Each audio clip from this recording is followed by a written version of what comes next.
48:14 చదవండి. ఈ దేవుడు సదాకాలం మనకు దేవుడై ఉన్నాడు, మరణము వరకు ఆయన మనలను నడిపించును. హల్లెలూయా. ప్రార్థించుకున్నాం. ప్రేమ నమ్మకం కలిగిన యేసయ్య, నీకు వేలాది కోట్ల వందనాలు, స్తుతులు స్తోత్రాలు చెల్లించుకుంటున్నాం తండ్రి. పరమ తండ్రి, పరిశుద్ధ వాక్యం చెప్తుండగా వినగల చెవులు, గ్రహించగల మనసును మీరు దయచేయమని వేడుకుంటున్నాం తండ్రి. నీ ఆత్మచేత నింపమని వేడుకుంటున్నాం తండ్రి. ప్రతి ఒక్క బిడ్డ హృదయములను మీరు తాకమని వేడుకుంటున్నాం తండ్రి. ఏం చెప్పాలో ఏం చెప్పకూడదో మీరు కూడా నాకు నేర్పించండి. నాలో ఉండి మీరు మాట్లాడమని యేసునామమున అడుగుతున్నాం తండ్రి. ఆమేన్, ఆమేన్. ఈ దేవుడు సదాకాలం మనకు దేవుడై ఉన్నాడు, మరణం వరకు ఆయన మనలను నడిపించును.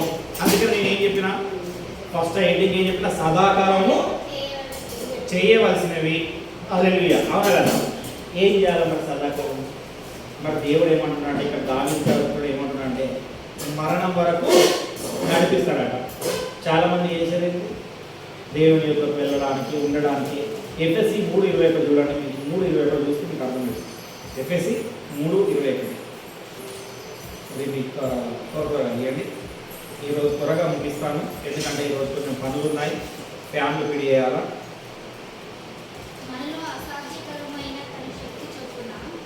3:21 ఎఫ్ఎస్సి చదవండి. మనలో కార్యసాధకమైన తన శక్తి చొప్పున మనము అడుగు వాటి అన్నిటికంటే ఊహించిన వాటికంటేను అత్యధికముగా చెయ్య శక్తి గల దేవునికి క్రీస్తు యేసు మూలముగా సంఘములో తరతరములో సదాకాలము మహిమ కలుగునుగాక. ఆమేన్, ఆమేన్. అర్థమైందా? ఏంటంట? మన కార్య సాధకమైన తన శక్తి చొప్పున. ఎవరి శక్తి చొప్పున? మన కార్య సాధకం అంటే అందరికీ తెలుసు. మనం ఏం చేయగలుగుతాం, మనకు ఎంత శక్తి ఉన్నది, మన బలం ఎంత ఉన్నది, ఎంత బరువు మోయగలము. అర్థమవుతుందని చెప్పేది.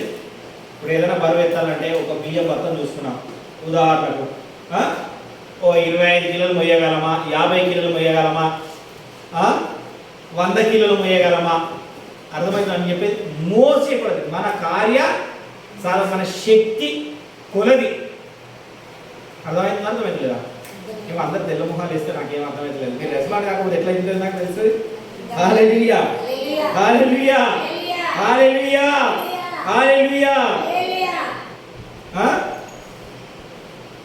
అడుగు వాటి కన్నిటికంటే నువ్వు గింతే పోయగలవు. కొంతమంది అంటారు, యేసయ్య నాకు ఒక బండి ఇస్తేనే చాలు, నాకు ఒక ఇల్లు గడిపినే చాలు, నాకు ఒక మంచి స్లాప్ ఇస్తే చాలు, హల్లెలూయా, మంచి ఒక చిన్న ఉద్యోగం ఇస్తే చాలు. ఏంటంట?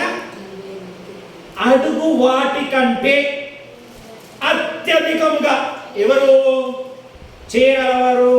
యేసుక్రీస్తు.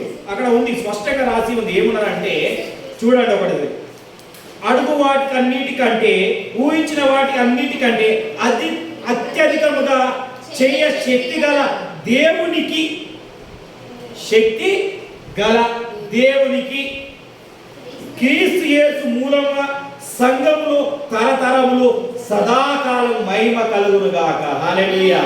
ఎప్పుడు చేస్తాడు? నువ్వు అడిగిన దానికంటే, ఊహించిన దానికంటే అత్యధికమైన మేలు ఎప్పుడు చేస్తాడంటే సంఘములో నువ్వు కట్టుబడి ఉన్నప్పుడు. హల్లెలూయా. ఎవరు ఉండాలంటే కట్టుబడి? సంఘములలో. ఎందుకంటే యేసుక్రీస్తు రాకడలో ఏమని చెప్తారంటే సంఘం ఎత్తబడుతుందని చెప్తారు. ఏమని చెప్తారు? ఎవరు బోధించినా ఏం చెప్తారు? సంఘము ఎత్తబడుతుంది. అందుకని ఏమంటారు? సదాకాలం మనం చేయవలసినవి. మనం ఏదో చేయాలనుకుంటాం, ఏదో చేయాలి, నేను ఏదో చేయాలా, నాకు ఇది కావాలా, ఇది కావాలా, అది కావాలని నీ ఆలోచనలు అన్ని ఏమంటే వ్యర్థముగా తిరుగుతుంటాయి. ఎలా తిరుగుతుంటే అన్నిటి తిరుగుతాయి. కానీ ప్రభువా నీ చిత్త ప్రకారము నా ఎడల జరిగించని ఎవరన్నా అంటారా? అనరు. చాలా మంది చాలా తక్కువ అనేవాళ్ళు. నేను ప్రతి విషయంలో అంటా కానీ నాకు అది కావాలంటా కానీ మళ్ళీ తర్వాత ఏమంటానంటే వెంటనే అప్పుడప్పుడే రిలీజ్ అయ్యి ప్రభువా నా ఇష్టం కావాలి, నీ చిత్తం కావాలి. ఆ నీ చిత్తము కావాలి అనేది ఏంటంటే సదాకాలం ఏం చేయాలంటే సంఘములో దేవుణ్ణి మహిమపరచాలి. హల్లెలూయా. ఏం చేయాలి? ఎక్కడ పరచాలి? సంఘంలో దేవుణ్ణి మహిమపరచాల. దేవుణ్ణి ఆరాధించడానికి అందరూ మౌనంగా ఉంటారు. పాటలు పాడడానికి మౌనము, ప్రార్థన చేయడానికి మౌనము. అయ్యా నాకు రాదయ్యా, ఎన్ని రోజులు వస్తున్నా ప్రార్థన రాదు, పాటలు రావు, మౌనం. పాస్టర్ గారు చెప్తే సరిగ్గా వినరు. మీరు వినేవాళ్ళే, మీ గురించి చెప్పట్లేదు, వేరే వాళ్ళ గురించి చెప్తున్నా. సంఘం వస్తుంది కాబట్టి చెప్తున్నా, మళ్ళీ మీరు బాధపడకండి. అర్థమైందా? ఎందుకంటే అయ్యా మా గురించి చెప్తున్నా అంటే నేనైతే ఎవ్వరు వాక్యం చెప్పినా కానీ, ఎక్కడ వాక్యంలో కూర్చున్నా కానీ, ఏది చెప్పినా కానీ నేనేం ఆలోచించుకుంటారు కదా, ఈ వాక్యం నా గురించి చెప్తున్నాడు అయ్యగారంట, నేను పాస్టర్నే. వాళ్ళు చెప్పినా కానీ వాళ్ళ సంఘస్థులు కానీ ఎవరు కానీ లేదా సభల మీటింగ్లో కానీ అది ఏ విధంగానే ఉండని, అవి ఏ విధంగా చెప్పని ఆ వాక్యం విని నేను ఇంకేం మార్చుకోవాలి నేను చెప్తాను. వేరే కాడ వాక్యం విని ఇంకా కొంచెం అభివృద్ధి చెందుతాను. ఏం చేస్తా? అభివృద్ధి ఎక్కడ చెందుతారంటే వాక్యంలోనే. వాక్యం వింటారంటే కొంతమంది నిద్ర వస్తుంటుంది. సంఘంలో చర్చికి రాగానే నిద్ర వస్తుంది, ఫంక్షన్ పోతే నిద్ర రాదు, ఎక్కడికి పోతే నిద్ర రాదు, అలసట రాదు, చర్చికి వద్దామంటేనే పని తీరదు. ఏం తీరదు? పని తీరదు. ఎందుకంటే సంఘంలో కూడుకొని ఉండము సాతానుకు ఇష్టం లేదు. ఎందుకు ఇష్టం లేదు అంటే సంఘంలో కూడి ఉన్నారు అంటే వాళ్ళు స్తుతులు చెల్లిస్తారు. ఏం చేస్తారు? కీర్తన 79 చూడండి ఒకసారి. కీర్తన 79:13.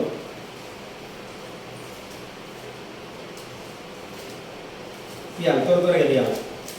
మీరు బైబిల్ ఫాస్ట్ తీస్తలేరంటే బైబిల్ చదువుతలేరు అన్నట్టు. మీరు ఏం చెప్తున్నారు? ఫాస్ట్ 79:13.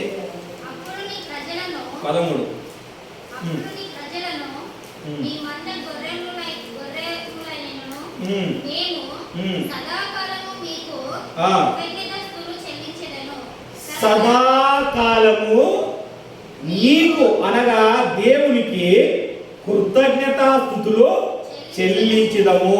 చాలా మంది ఏమంటారంటే వాళ్ళు యేసు ప్రభువుని నమ్ముకున్నారంటే గొర్రె బిడ్డలు అంటారు. ఏమంటారు? గొర్రె బిడ్డలు అంటారు. ఎందుకు గొర్రె బిడ్డలు అంటారు ఎవరికైనా తెలుసా? ఒక గొర్రె ఎట్టెళ్ళింది అనుకో, దాని వెనకనే అన్ని వెళ్తాంటాయి. ఒకవేళ ఒక గొర్రె పోయి ఒక గుంతలు పడ్డదనుకో, దాని వెనకనే ఒక 10-15 కూడా గుంతలు పడతాంటాయి. తెలుసా? గొర్రెలు చూశారు. ఒక్క గొర్రె ఎటన్నా వెళ్తే మీకు చాలా చూసింటారు, దాని వెనకనే అన్ని వెళ్తాంటాయి. అర్థమైందా కదా? మీకు అర్థమవుతుందా? పాస్టర్ గుర్తుపెట్టుకోండి, పాస్టర్ సరైన రీతిలో బోధిస్తే ఆ సరైన మార్గంలో అందరూ వస్తారంట. అవునా కదా? అర్థమవుతుందా? నేను చెప్పింది అర్థమైందా? ఇప్పుడు ముందు వెళ్ళేది ఒక కప్పిపోయింది అనుకో, అన్నిటికీ వస్తాంటే గుంతల పడడానికి. చాలా మంది ఏం చేస్తారంటే పాస్టర్లు అందరూ ఏంటంటే గుంతల పడడానికే బోధిస్తున్నారు. ఏం చేస్తారు? కరెక్ట్గా చెప్తే సంఘానికి వస్తారో రారు. ఏం చేస్తారు? వస్తారో రారు. అర్థమైందా? కనుక ఉన్నది ఉన్నట్టుగా బోధించాలి. ఎందుకంటే సంఘానికి ఎందుకు వస్తామంటే సదాకాలము దేవుణ్ణి స్తుతించడానికి. ఉన్నంతసేపు ఆయననే స్తుతిస్తాం, కానీ వ్యర్థమైన మాటలు ఏమైనా మాట్లాడుకోము. కనుక ఏం చేయాలి? మనము సమయానుకూలంగా నడుచుకొని ఇంకా కొంచెంసేపు ఉండి ఇంకా స్తుతిస్తే బాగుండు అన్న ఆలోచన కలిగి ఉండాలి. మప్పు ఉండకూడదు. ఏదో నేను వస్తున్నా పోతున్నా అన్నట్టు ఉండకుండా ఏం చేయాలంట? ఇంకా ఆయనను ఆరాధించుకుంటూ స్తుతించుకుంటూ ఉండాలి. ఎందుకంటే నువ్వు అడిగిన వాటికంటే అత్యధికంగా దయచేవాడు దేవుడు. కనుక నువ్వు ఏది ఊహిస్తున్నావో, ఏం చేస్తున్నావో, ఏ ఊహాగానాల్లో ఉన్నావో, ఏమున్నావో నీకు తెలియదు. కానీ దేవుడికి ఏం చేస్తాడంటే అన్నీ తెలుసాను. ఎందుకంటే ప్రతి నిమిషం ఆయనను స్తుతించాలి. ఏం చేయాలి? ప్రతి సెకండ్ స్తుతించాలి. ఎప్పుడైతే నువ్వు ప్రతి సెకండ్ ప్రతి నిమిషం ఎప్పుడైతే స్తుతిస్తావో, ప్రతి నిమిషం కొంచెంలో తప్పిందే, కొంచెం ఉంటే నేను కింద పడుతున్నాను. నన్ను రాయి కట్టుకొని నడుతున్నాడే ఇట్లా ఆగుతావు, గట్టిగా ఆగుతావు. నేను నా బలంతో ఆపుకున్నానే అంటారు. అవునా కదా? అర్థమైందన్నా? తట్టుకొని పడ్డాడు. కొంతమంది బండి మీద పడ్డాక దెబ్బలు తాకే, బాగా బలంగా పడ్డాక దెబ్బలు తాకలేదే, నేను గట్టిగా ఆపినా, నేను గట్టిగా పట్టుకున్నాను అంట. అది వాళ్ళు కాదు. ఎవరు? దేవుడు తోడై ఉన్నాడు. ఎందుకు తోడై ఉన్నాడు? సదాకాలము ఆయనను స్తుతిస్తున్నాం. ఇంకొక మాట ఉంటుంది, అదే కీర్తనలు 16:8. ఎందుకు అంటే అక్కడ ఏమనుంటుందంటే, సదాకాలము యెహోవా యందు ఏం నిలుపుతానట, నా గురి నిలుపుతున్నాను. చదువు. ఆయన నా కుడి పార్శ్వమందు ఉన్నాడు గనక నేను కదల్చబడను. హల్లెలూయా, హల్లెలూయా, హల్లెలూయా. నువ్వు ఎన్ని కష్టాల్లో ఉన్నా, ఎన్ని బాధల్లో ఉన్నా కానీ దేవుడు నిన్ను కదల్చడనీయడు, ఉపవాసం ఉండనీయడు. హల్లెలూయా. అస్సలకే నీకు ఏ కొదవ లేదు. నీకు నువ్వు కొదవ ఉన్నదనుకొని బాధపడుతున్నావు, కృంగిపోతున్నావు, కృషించిపోతున్నావు. కానీ ఇక్కడ నేను వేస్తున్న క్వశ్చన్ ఏంటంటే, నువ్వు నిన్ను సృజించిన యేసుక్రీస్తు గురించి నువ్వు ఏం చేస్తున్నావు? ఈరోజు క్వశ్చన్ వేసుకోవాలి. నువ్వు బాధపడడానికి రీజన్ ఉంది, నువ్వు కష్టపడడానికి రీజన్ ఉంది. ఎందుకంటే నువ్వు ఫైనాన్షియల్గా బాధపడుతున్నావు కావచ్చు, నువ్వు ఇంకా ఏ విధంగా బాధపడుతున్నావో, నువ్వు సమస్యలతో బాధపడుతున్నావో, అన్ని విధాలుగా నువ్వు బాధపడుతున్నావు. కానీ నీ బాధకు గల కారణం ఏంటంటే, మరి ఆయన నీకు దయచేయాలంటే నువ్వు సంఘంలో ఏ పాత్ర కలిగిస్తున్నావు? అర్థమైందా? సంఘంలో నీ పాత్ర ఏమిటి? దేవుని యందు నీ పాత్ర ఏమిటి? ఆయన పని చేయడానికి నువ్వు పరిగెత్తుతున్నావా? నువ్వు ఎప్పుడైతే పరిగెత్తుతావో, ఎప్పుడైతే ఆయన పని నిమిత్తం అయితే ఎప్పుడైతే నువ్వు ఉంటావో, అప్పుడు నీ కుడి పక్కన ఎంత పడది, నీ ఎడమ పక్కన ఎంత పడది, ఇటు కూలిపోయి భూమి ఇటు కూలిపోయి నువ్వు కదల్చబడకుండా ఇలానే ఉంటావు. హల్లెలూయా. ఎందుకు ఉంటావో తెలుసానా? నీకు ఎగ్జాంపుల్ చెప్తాను. మొన్న మధ్యలో సునామీ వచ్చింది, ఐడియా ఉంది అందరు? సునామీ వచ్చింది తమిళనాడులో. వాళ్ళంటే కొద్దిమంది అంటే వెళ్ళి అందరు చర్చిలో ఉంటే, ఆ చర్చిలో ఉన్న అందరూ బతికినాక, చుట్టుపక్కల ఉన్న వాళ్ళందరూ చనిపోయినారు. హైలైట్ అయింది, ఆ మధ్యలో న్యూస్ కూడా హైలైట్ అయింది, తెలుసా? విన్నారా? సునామీ వచ్చినప్పుడు, సముద్రం వచ్చినప్పుడు తమిళనాడులో ఏమైంది? చర్చిలో ఉన్న వాళ్ళందరూ బ్రతికిల్లంట. అంటే ఆ చర్చి కాడికి రాగానే ఆ రహదారి ఇటు వెళ్ళిపోయింది, అది ఇటు వెళ్ళిపోయింది. అవునా కదా? చుట్టుపక్కల చర్చి చుట్టూ కూడా నీళ్ళు ఉన్నాయి, అన్ని కొట్టుకోపోతాయి. కానీ చర్చిలో ఉన్న వాళ్ళు మాత్రం కదల్చబడలేదు.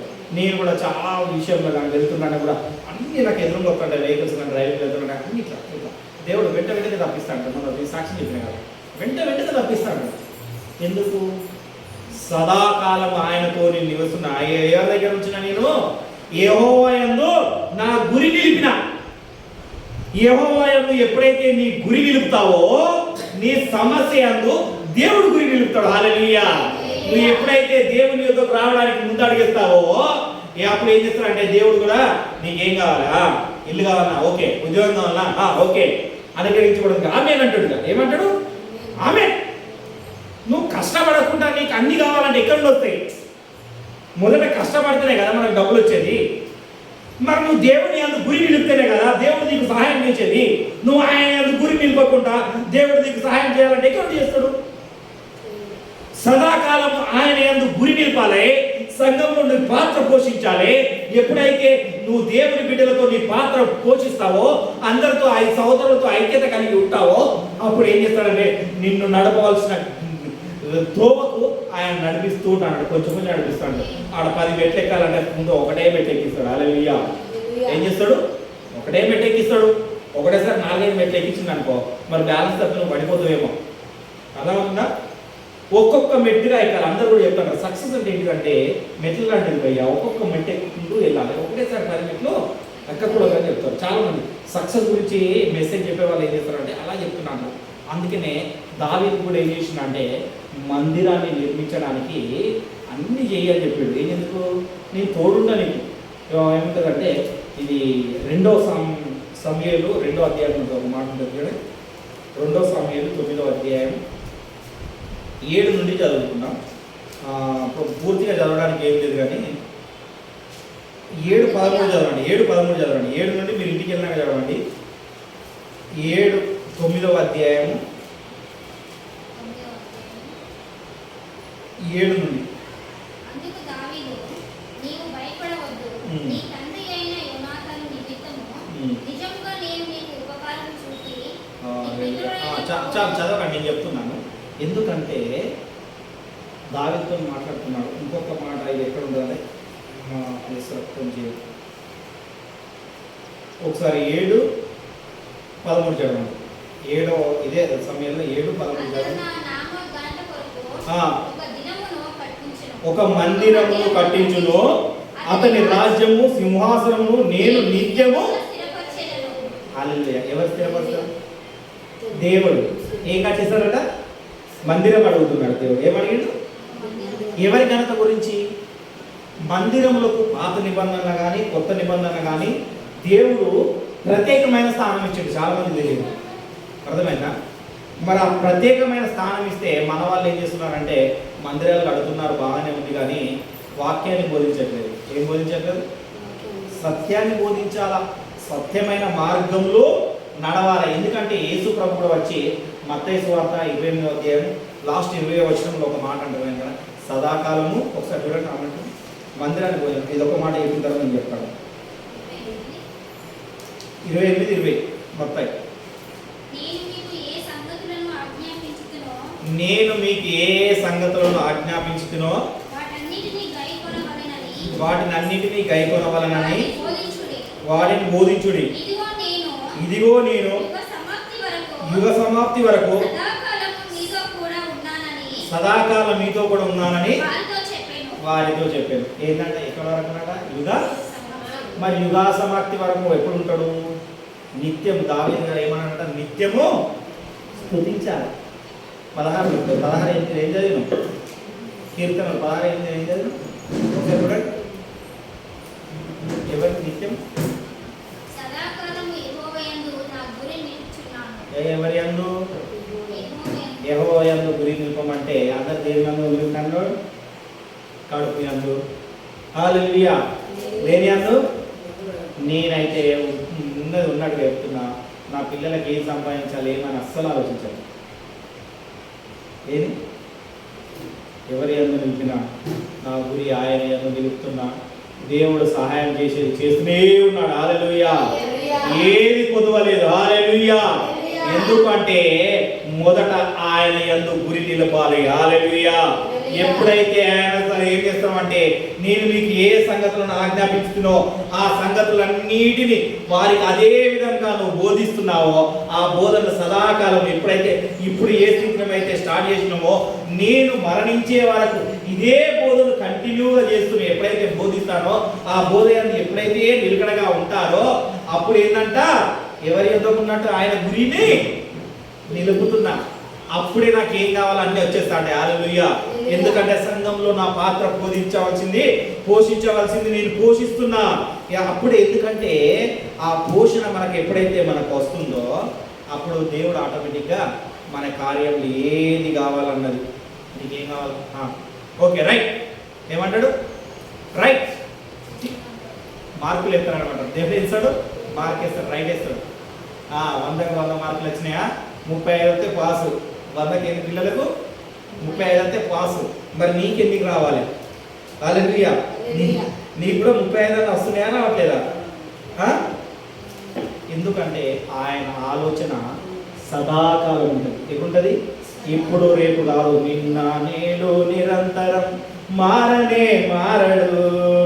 నా జ్ఞాపకాలలో చెదరని. అవునా కదా?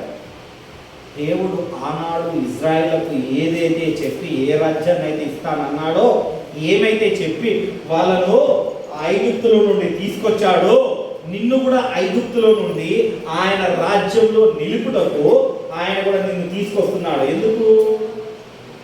మాట మాడు సదాకాలం ఆయన మాట ఉంటుంది. 33లో ఉంటుంది కీర్తనలో. ఒకసారి చూడండి. 33:11 చూడండి. యెహోవా ఆలోచన సదాకాలము. ఎన్ని గట? ఎంత గట? తరంల వరకు. మా తాత తర్వాత ఎవరున్నారో నాకు తెలియదు, కానీ దేవుడు ఏమన్నాడు? తరతరముల వరకు ఉండును. మన తర్వాత మన పిల్లల తరం తెలుసా మనకు? ఉండదు. మరి ఆయన ఏంటంటే ఆయన సంకల్పము ఎప్పుడంట? సదాకాలము. యెహోవా ఆలోచన సదాకాలం నిల్చును, ఆయన సంకల్పము తరతరములు ఉండును. హల్లెలూయా. మరి ఆయన ఉండాలంటే సదాకాలం ఉండాలంటే నువ్వేం చేయాలి? మరి నీ పాత్ర ఏమిటి సంఘంలో? ఎఫ్ఎస్సీలో చెప్పిన నీవు కావాలనుకున్నది కోరుకునేది కొంచెమే, దేవుని దృష్టిలో చిన్న విషయమే, కానీ ఆయన నువ్వు అడిగిన వాటికంటే పొందగల వాటికంటే అత్యధికంగా దయచేస్తాడని దేవుడు చెప్తాడు. ఎందుకంటే ఆయనకు అసాధ్యమైనది ఏది లేదు కనుక ఏం చేయాలి? మనం సదాకాలం మన గురి ఎవరి యొద్ద నిలవాలా? దేవుని యొద్ద, యేసు క్రీస్తు యొద్ద మనం నిలవాలి. ఎప్పుడైతే యేసు క్రీస్తు యొద్ద నీ గురి నిలుస్తావో, ఆయన వైపు ఎప్పుడైతే నువ్వు చూస్తావో, నీకు ఏమి కావాలన్నది నీకు తెలియదు, కానీ వెనక నుండి పని అవుతూనే ఉంటాడు. హల్లెలూయా, హల్లెలూయా. ఎందుకంటే కుడి పక్కన ఎంతమంది పడిపోని, ఇటు ఎంతమంది పడిపోయి, ఎడమ పక్క పడిపోయి, నువ్వు మాత్రం నిటారుగా నిలుస్తావు. హల్లెలూయా. నేను వీళ్ళు తిట్టినా వాళ్ళు తిట్టినా, ఎవరు అవమానించినా కానీ వాళ్ళ బ్రతుకులన్నీ అదే అవమాన రీతిగా వెళ్తాయి, కానీ నీవు మాత్రం ఘనత పొందుకుంటూ వెళ్తూనే ఉంటాంటావు. హల్లెలూయా. ఎందుకు వెళుతుంటావు అంటే, ఎక్కడ దేవుని యొద్ద ఉండదు. కొత్తసేపే మనం ఇక్కడ ఉన్నది ఏంటంటే కొద్ది కాలము మాత్రమే ఉన్నాం. ఎందుకు ఆయన యొద్ద నిలుపాలంటే, 1 తెస్సలోనిక చూడండి ఒకసారి, లాస్ట్ విషయాన్ని చెప్తాం. తెస్సలోనిక 4:17 చూడండి ఒకసారి. ఇది ఒక విషయాన్ని చెప్పి నేను ప్రార్థన చేస్తాం, ముగిస్తాం. మా ఫ్యాన్స్ వచ్చినాయి, పిడిచేద్దాం. హల్లెలూయా. 4వ అధ్యాయము 17వ వచనం. సజీవమై నిలిచియుండు మనము వారితో కూడా ఏకముగా ప్రభువుని ఎదుర్కొనుటకు ఆకాశమండలమునకు మేఘముల మీద కొనుక్కోబడుదుము. హల్లెలూయా. ఒక్క నిమిషం ఆపండి. ఆ మీదట సజీవులమై నిలిచియుండు మనము. ఆ మీదట ఎప్పుడు? ఈ భూలోకమందు మరణించి మళ్ళీ మనం లేచినట్టు అక్కడ, ఇక్కడ పరలోకమందు 1000 ఏళ్ల పరిపాలన నందు నిలిచి, మరి ఆ నిలిచి ఉండాలంటే ఏం చేయాలా? సదాకాలం నీ గురి ఎవరి యొద్ద ఉండాలా? ఏ డబ్బు యొద్ద ఉండాలరా? ఏ బ్రతకాల బ్రతకాలంటే ఏంటి? మంచి కారు, మంచి ఇల్లు, అన్ని ఉద్యోగాలు, డబ్బు ఉంటేనే బయట నిలువ, అవునా కదా? అందుకని ఎగ్జాంపుల్ చాలాసార్లు చెప్పిన, ధనవంతుడి దగ్గర పనిచేసే లాజర్ ఎక్కడ ఉన్నాడు? ధనవంతుడు ఎక్కడ ఉన్నాడు? ధనవంతుడు ఏమంటున్నాడు అక్కడికి వెళ్ళిన తర్వాత? ఒక్కసారి మా బంధుమిత్రులకు, అయ్యా నేను సువార్త చెప్పేస్తా, నేను లాజర్ చెప్తాను వెళ్ళే, వాడు నేను తిన్న ముక్కలు ఏరుకొని తినేటోడు అయ్యా, వాడు నా కాళ్ళ కింద ఉండేటోడు, పురుగులు పట్టినోడు, రోగం వచ్చినోడు, వాడు దేనికి పనికిరానోడు, వాడు అందరూ వాడిని ఊకే తిట్టేటోళ్ళు, వాడు ఎప్పుడు నేను పడేస్తాను నా బొక్క గురించి ఆశపడేటోడు, వాడు అబ్రహాము రొమ్మున కూర్చున్నాడు, నేనేమో ఈ నరకంలో కాలుతున్నా, ఈ నరకంలో నా బంధువులు కాలకుండా ఉండడానికి ఒక్కసారి నాకు అవకాశం ఇవ్వవా అన్నాడు. ఏమంట? ఒక్కసారి అవకాశం. భూమి మీద ఉన్నప్పుడే అవకాశం, తర్వాత అవకాశం లేదు. అందుకనే ఖచ్చితంగా నువ్వు పుచ్చుకున్నా మంచిదే, నువ్వు బాధపడ్డా మంచిదే, సత్యంగా ఉంటా. నువ్వు ఎప్పుడైతే యెహోవా యొక్క గురి విప్పి ఆయన సంఘం ఎదుట, ఆ సంఘంలో నీ పాత్ర, సంఘం గురించిన పాత్ర ఎప్పుడైతే ఖచ్చితంగా పోషిస్తావో, అప్పుడు నీ దేవుడు నీ పనం చేసుకున్నాడు. సంఘం పనిని ఎప్పుడైతే నువ్వు నిర్లక్ష్యం చేస్తావో, దేవుడు కూడా నీ పనిలో నిర్లక్ష్యం చేస్తాడు. ఎందుకంటే కొంతమంది అంటారు, అయ్యా నేను సమయానికి కానుకలు ఇస్తున్నా, అన్ని ఇస్తున్నా, పాస్టర్ మంచిగా చూసుకుంటున్నా, పాస్టర్ రోజు భోజనం పెడుతున్నా, ఎప్పుడు కావాలంటే భోజనం చెప్తున్నా, పాస్టర్ ఖర్చులు కావాలంటే డబ్బులు ఇస్తున్నా. ఎవరికి కావాలి? అడిగిన దేవుడు అడిగినా? పాస్టర్ అడుగుతుంది, దేవుడు అడిగా? నేను ఓపెన్ చెప్తున్నా, ఎవడు అడుగుతాడు? పాస్టర్ అడుగుతుంది, దేవుడు అడిగినా? దేవుడు కావాలంటే నీ కళల్లో దర్శనంలో తీసుకొచ్చేయి.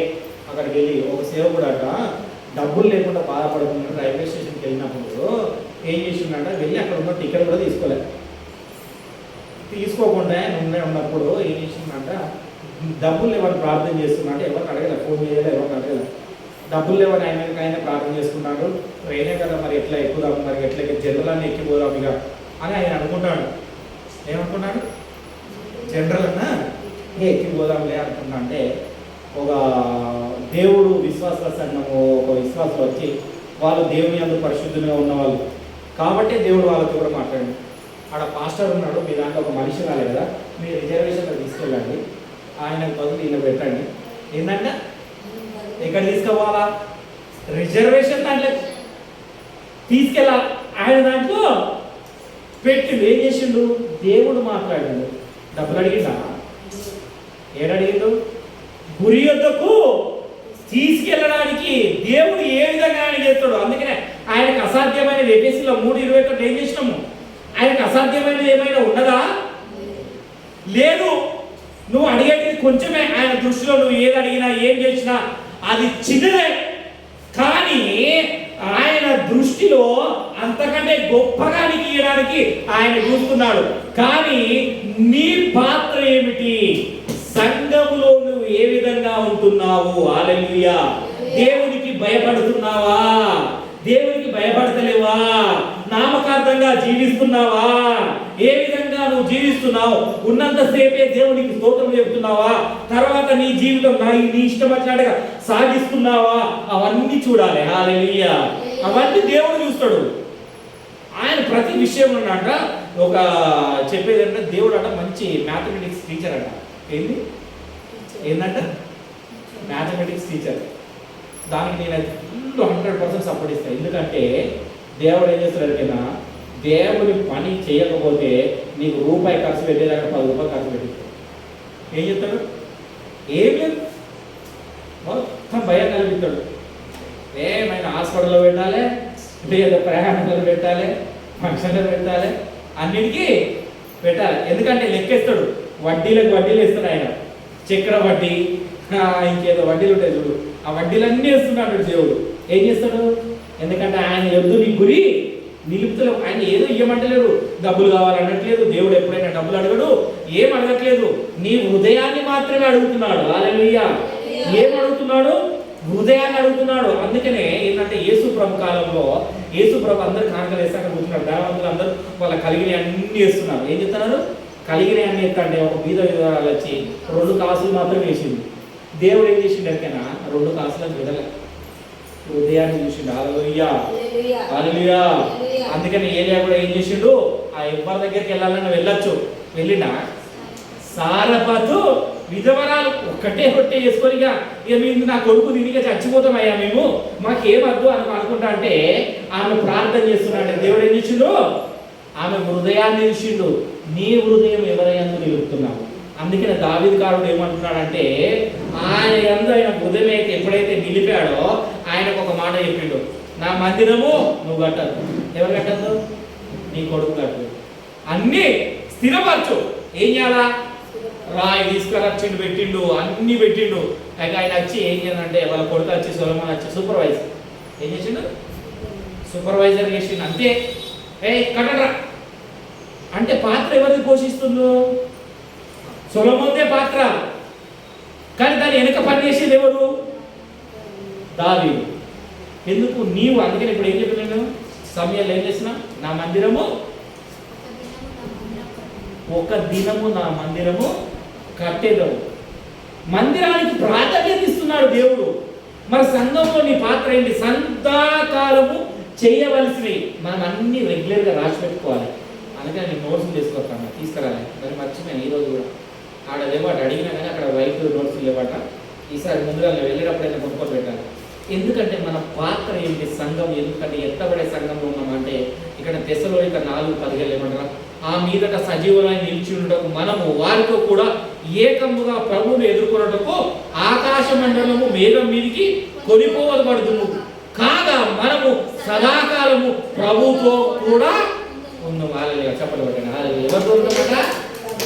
ప్రభుతో ఉన్నాం సదాకాలం. నువ్వు ఎప్పుడైతే ఆయన యందు నీ గురి, ఆయన యందు నువ్వు మొదట గురి ఆయనకు చూయించు, దేవునికి నువ్వు గురి చూయించు. రెండవదిగా నీ ప్రాబ్లానికి ఆయన గురి చూపిస్తాడు. హల్లెలూయా.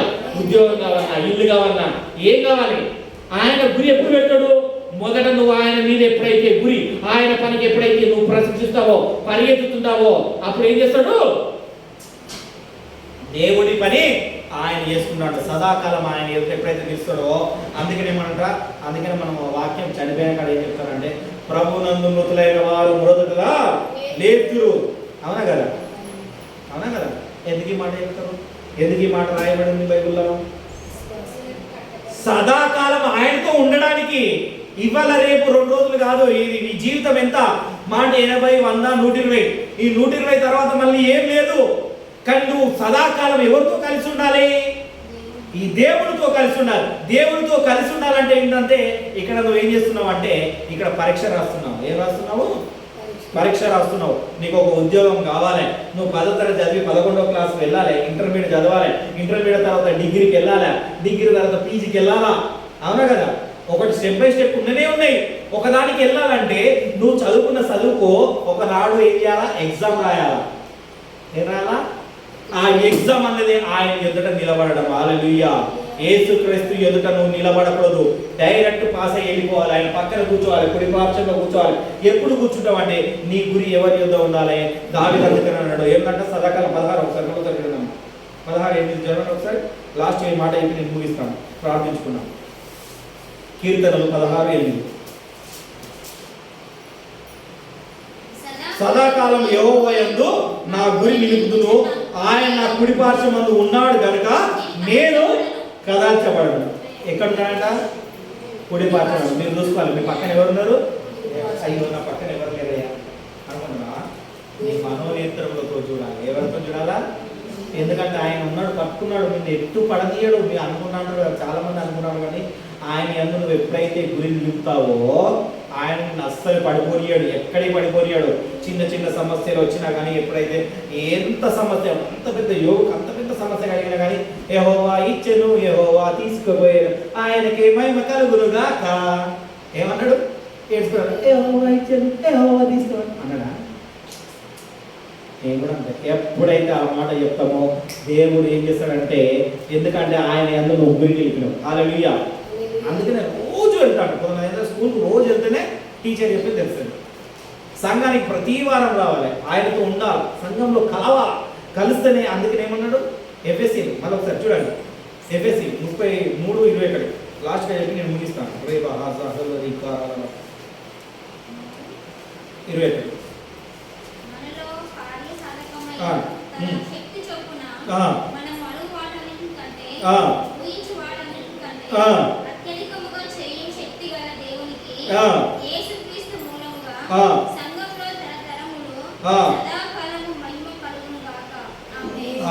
ఎక్కడ స్తుతించాలి మనం? ఆయన సంఘములో సదాకాలం అంటే నువ్వు బ్రతికున్న దినములన్నీ ఆయనకు మహిమ ఎప్పుడైతే కలిగిస్తావో అప్పుడే నువ్వు ఆయన పక్కన ఉంటావు.